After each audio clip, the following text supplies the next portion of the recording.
All right, it's time to bring in Mike Cozzi and a check on sports. Mr. Cozzi, good morning. Good morning to you. Good morning, but you have to pick them this week. I know, because they're on Monday night. You can't avoid it. Can't. That's exactly right. I must face my greatest fear on Monday morning. So it's, what is it, a battle of the 1 and 9s? I don't know. 1 and 8s, whatever they are. You couldn't have a worse Monday night football game. Used to be a good one. I went to one in 1990 where the place was sold out, and it was a huge game, and both teams were undefeated going in. The week before, they both lost. I think they were both 10-1 when they played, and San Francisco beat them 7-3 on a Monday night, and Ronnie Lott ended the game with a sack on Phil Simms, which was a beautiful way to end it. So, yeah, a lot's changed in 20 years. A lot. That's all we can say. All right. From the penthouse to both of them to the outhouse. Well, or else the other house, but we won't. We can't that's say the outhouse. Yeah, it certainly is. All right. The half moon house. So now, so where are we going to start here? Might as well get the game out of the way for tonight. Who's playing? Carolina's at Pittsburgh. Carolina's at Pittsburgh. I'm taking Pittsburgh.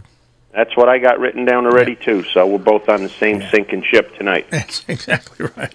There's nothing in the... well, no, I can't say that, but both teams are in the East, so that put me in a conundrum this morning. Yeah. Only the eastern end of the litter box had something in it, so...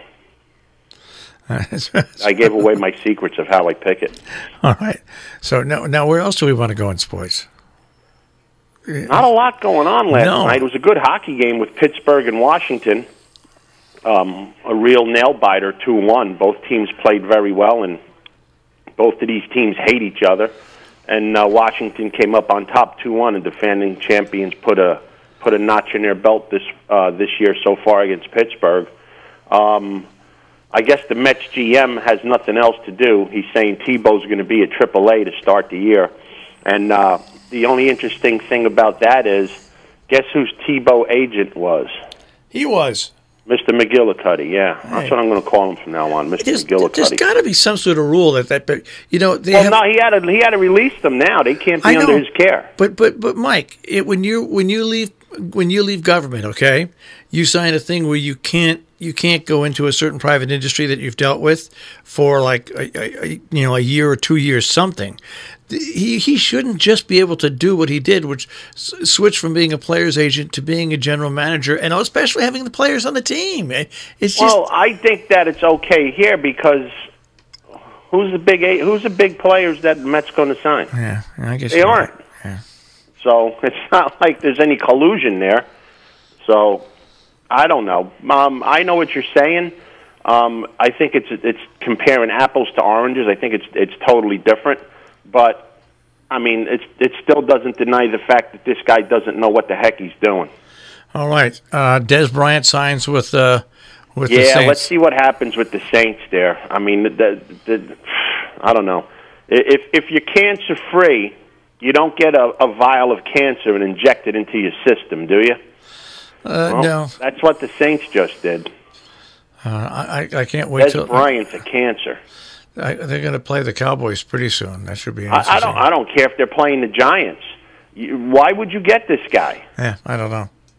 Why would you get... You just beat the Rams. You just beat the team that was the only undefeated team in the league, and you beat them up pretty good. I don't think you need anybody else to really help you. Like, I don't know. I didn't check to see if any big receivers went down this weekend for him.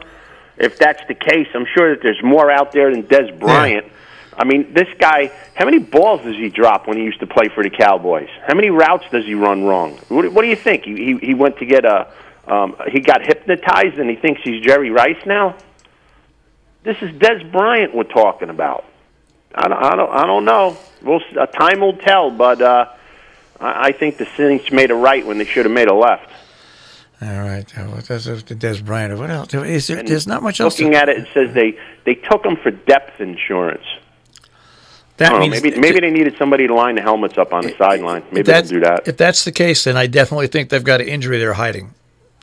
because they've got pretty good depth. So I mean, and they've never needed. Hell, they had some guy the other day. They said he caught one pass all year, and I think he went nuts on Sunday. Yeah, that's what I'm talking about. So there's got to be something disguised there. There really does, because it just really doesn't make sense. It really doesn't. Like I said, I mean, if I were the Saints, I'd sooner take a shot on Tim Tebow than Des Bryant. You have to talk to Tebow's agent first. Yeah. I wonder if he's his agent in football still. I don't. Probably. I mean, well, I'll stop prejudging. It just didn't seem right to me. That's all. I'm not going to stop prejudging. We said that Aaron Boone was a bad hire, and he'd made mistakes that may have cost the Yankees going further in the postseason. And it's not just at the end of the season; it's the way he handled the team throughout the year. Inexperienced people in a position of authority, their exposure is going to come out. And Boone was exposed, and you can go anywhere else where you want. I mean, Cora got lucky because he didn't have to go to his bullpen in the World Series. The Dodgers were that bad, or else he would have been exposed. I mean, and this guy with the Mets is going to be exposed, but he's going to be exposed. But the people that are going to take the fall are going to be the Wilpons again, because everybody's going to say, well, they're not spending any money. Did you see yesterday where they say Harper and Machado are thinking about asking for $1 billion contracts? With a B, billion. If that ever happens, I won't watch another baseball game for as long as I live. Billion. You got two absolute bow-wow players that are overrated, have a lousy work ethic, and you're going to give these guys $1 billion to play baseball? I got to draw the line. $1 billion, people. Just remember, the Mets, who was that player that they just finished off paying 2 years ago? He had Bobby Bonilla? Bonilla. He was. And that wasn't no $1 billion. No, and he was out of baseball for, I think the Mets paid him for 6 years. No, they paid him for a hell of a lot longer than that. After he was out of baseball? Yeah, I know it was a long... He's been out of baseball since, at the latest, the early 2000s. But and they just finished paying him off, a couple of years ago. Yeah. It just doesn't make sense. But, you can't blame Bonilla because he didn't... It wasn't an extravagant contract. It was a long contract. Yeah. And the Mets agreed to it. So you can't blame Bonilla for that. And in today's terms, I think it was only $1 million a year that he was getting. And $1 million in today's terms is really not much. So Bobby Bonilla's last year in the major leagues was 2001. But he hadn't played for the Mets since 1995. Yeah. So you're looking at at least 20 years down the road, he was still getting paid by the Mets. Amazing, yeah. Amazing. Well, you give him credit for it, and just say how stupid the Mets were. Well, like I said, you can't. Hey, if they're going to give it to you, take it. You got to take it. You got to. I mean, I don't blame any athlete asking for what they're asking for. I mean, I don't even blame these two guys asking for what they're asking for. If somebody's dumb enough to give it to you, you got to take it. Yeah. $1 billion to play baseball. How many more? What kind of contract are they going to give them? Yeah, I mean, even if they get paid $50 million a year, okay, that's 20 years to accrue $1 billion. Yeah. They're not playing for 20 years. Yeah. And the way that Machado played in the postseason, and the way that Harper's played the last 3 years, why would you even entertain giving them a pay raise? Yeah. They should be looking at a little bit of a pay cut. And you know what? What they want and what you want to offer are two different things. If nobody offers it and somebody comes in at a low offer, you're either going to sit on the sidelines, you're going to take it. Let them make the decision. Don't come to them. Let them come to you.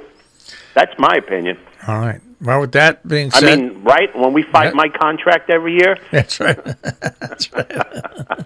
We haggle over it terrible. There we go. You want a quarter or you want 5 nickels? Which one you want? Or do you want to keep betting for pizza? There you go. Right. Where are we with that? Who owes who what? I think it evened out after that last big bet where we doubled up and everything. I think it set us off at an even. We'll find something else dumb to bet on. That's exactly right. Hey, we could go on who has after this weekend who has the worst record in football. We could do that.